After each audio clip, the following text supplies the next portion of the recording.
The Red Dragon Clanther Dread didn't come to the human outpost of Xylos for conquest. They came for revenge. Their sacred nesting grounds had been desecrated, their eggs disturbed, and they were here to collect the debt in blood. The matriarch's roar shook the outpost's metallic foundations as her warriors readied for a slaughter. But the massacre they were expecting wasn't what they found, because they're sleeping peacefully on the chest of a lone human were the very hatchlings they had come to avenge.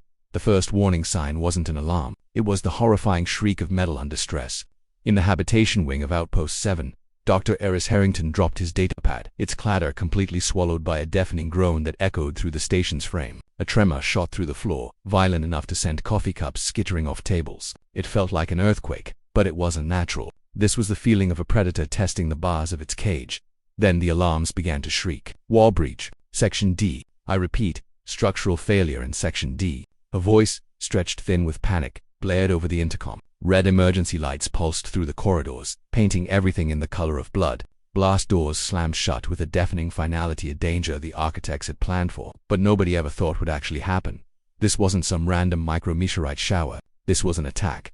Outpost 7 was a lonely steel blister on the skin of an unnamed planet, a world of rust-colored plains and jagged mountains. For the 53 souls on board, it was a place for quiet, methodical science. They were geologists and xenobotanists, not soldiers. Their mission was simple: study the planet's weird tectonic activity and catalog its hardy, if uninteresting, plant life. They thought they were alone. They were wrong. For generations, the canyons of the Northern Territories belonged to the Dre, to the humans. They would have been called dragons, intelligent, ancient, and fiercely territorial beings of scale and fire. And the humans, in their total ignorance, had built Outpost 7 right on top of a ley line that fed into a sacred nesting ground. The clan's leader, the formidable matriarch Scarvis, had watched the metal scar on her world grow. They'd tolerated the thrum of human machines and the pollution from their drills. But their patience was wearing thin as hatching season got closer. They didn't see the humans as neighbors. They saw them as a pestilence, and their patience had just run out. Inside the outpost, it was pure chaos. Dr. Harrington, the station commander, was barking orders into his com. Ramirez, report. What's your status? Do we have eyes on them? The security chief's reply was cut with the sharp rhythm of pulse rifle fire. Negative, Doc. Whatever's in here is fast and it's big. Tore through the outer hull and D-wing like it was paper. We're falling back to the hub. Seal the labs. I don't know what we're dealing with, but it's hostile. The line went dead, replaced by a scream and then static. People ran. They scrambled for hardened shelters, their faces masks of sheer terror. They'd come to this remote corner of the galaxy seeking answers, and now the unknown had come for them, with claws and fury. But one man was moving against the current of panic. Nathan, a junior xenobotanist, ignored the flashing lights and the orders to take shelter. His heart was hammering, and not just from fear. It was from a terrible, sinking feeling. He knew what this was about. He knew what they wanted. He sprinted down the corridor, not away from the danger, but toward a small, repurposed environmental lab. Nathan, what are you doing? Get to the shelter. Harrington's voice crackled over his cum. I can't, sir, Nathan gasped, swiping his keycard to override a lockdown. I think they're looking for something. Something I have.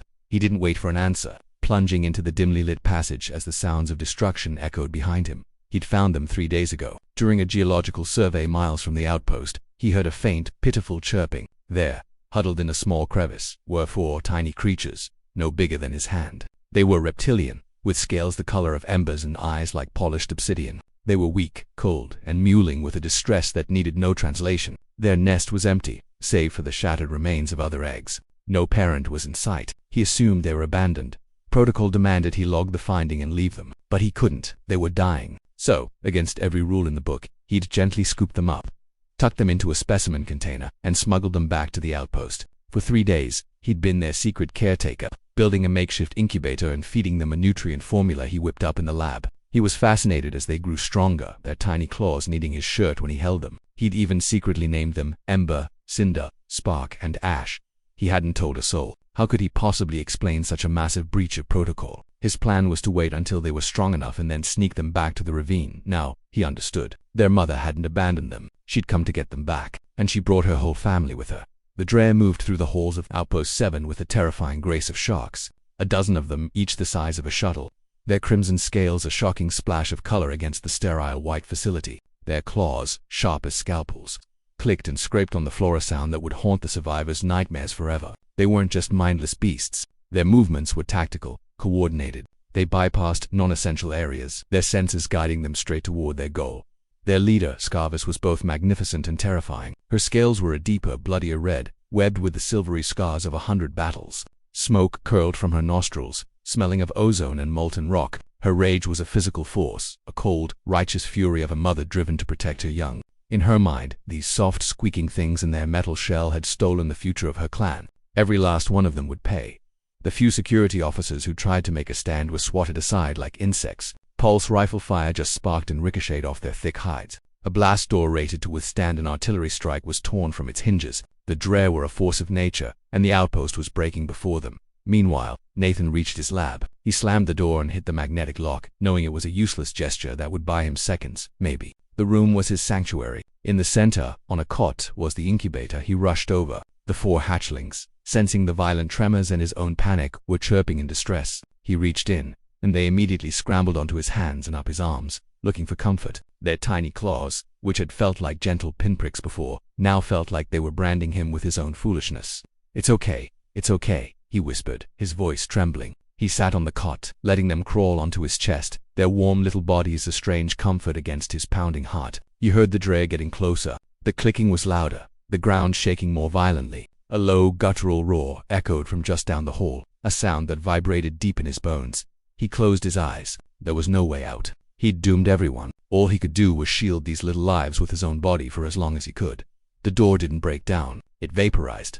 One moment, a solid wall of reinforced duress. The next, a cloud of incandescent particles as Scarvis unleashed a focused blast of plasma. The heat was so intense it buckled the surrounding walls. Scarvis filled the doorway, her massive frame blocking the red emergency lights. Her head, larger than Nathan's entire body, lowered as she peered into the small room. Her eyes, glowing like molten gold, locked onto him. The thief, a low growl, like the grinding of tectonic plates, rumbled in her chest. This was it. This was the creature that had dared to touch her young. Her muscles coiled, ready to deliver the killing blow. As her warriors crowded the hall behind her, a chorus of impending death, Nathan looked up into the face of a god of destruction. He could feel the heat radiating from her, smell the brimstone on her breath. He didn't move. He just held the hatchlings tighter, turning to shield them in one final futile act. He was going to die. He accepted it. But Scarvis paused. Her senses, which had been screaming with rage, were suddenly picking up something else. It wasn't the human's fear, though there was plenty of that. It was another scent, faint and achingly familiar.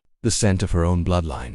The scent of contentment. Her golden eyes shifted from Nathan's face to his chest, and there they were, not in a cage, not dissected on a lab table. They were nestled against the human's torso, tucked securely in his arms. One of them, the little one he called Spark, was nuzzling against the human's neck. Another, Ash, was kneading its tiny claws into his jumpsuit, a motion of pure comfort. And as she watched, a third, Ember, let out a soft, sleepy chirp. They were asleep. For Scarvis, the world turned upside down. The fire of her rage was instantly extinguished by a wave of pure confusion. Everything she knew, every instinct, screamed that this was impossible. Humans were destroyers, vermin. And yet, the proof was right in front of her. Her children were not only alive and unharmed, they were safe. They had bonded with him. The growl in her chest died out, replaced by a soft, questioning rumble her warriors had never heard before. Just then, Nathan moved. As the hatchling on his chest, cinder shifted in its sleep, he automatically adjusted his arm to keep it from rolling off. It was a gentle, paternal gesture, so instinctive, it struck Scarvis with the force of a physical blow. He wasn't their captor, he was their caretaker. One of the hatchlings, Ember, woke up. It blinked, its jeweled eyes open, looked up at the towering shape of its mother, and let out a happy chirp of recognition. Then, it scrambled up Nathan's chest, stretching its neck towards Scarvis, not in fear, but in greeting. That one joyful sound shattered the tension. The other 3 hatchlings began to stir, adding their own chirps to the chorus. The air, once thick with murderous intent, was now filled with the sounds of a family reunion. Scarvis's expression transformed. The primal fury melted away, replaced by the overwhelming relief of a parent who has found their lost children. She lowered her head slowly, cautiously, until her massive snout was just inches from Nathan. He flinched but held still. She didn't breathe fire.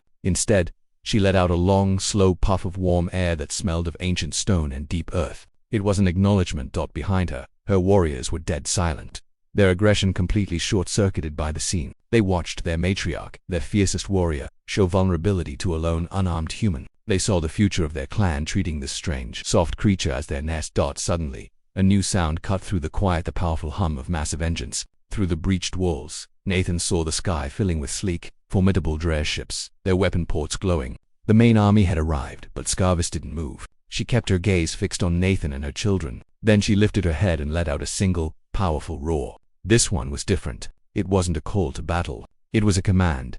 Stand down. Over the next few hours, the most surreal negotiation in human history began.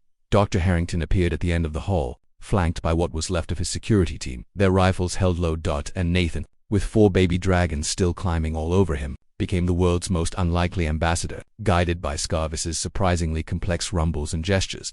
He explained everything: how he found the hatchlings alone, cold and dying. He didn't have the words for sacred ground or unintentional trespass, but through his tone, the universal language of someone trying to fix a terrible misunderstanding, the message got through. Slowly, an understanding was forged in the wreckage. The humans explained their ignorance and offered a profound apology. The Drea, seeing their young returned healthy and strong, began to see humans not as a pestilence, but as a deeply flawed, yet unexpectedly compassionate species. In the days that followed, Outpost 7 was transformed. It became a makeshift embassy. The best xenolinguists in the Federation were rushed in to decipher the Drea's complex language. Repair ships arrived, not with weapons raised, but with tools to help fix the damage.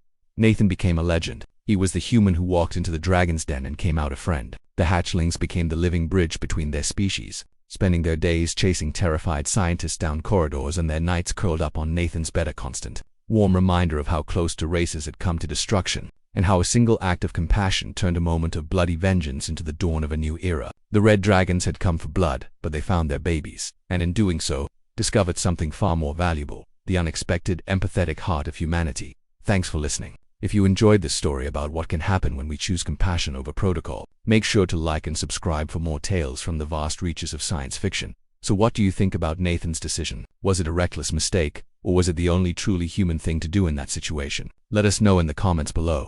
We read every single one. Until next time, stay curious.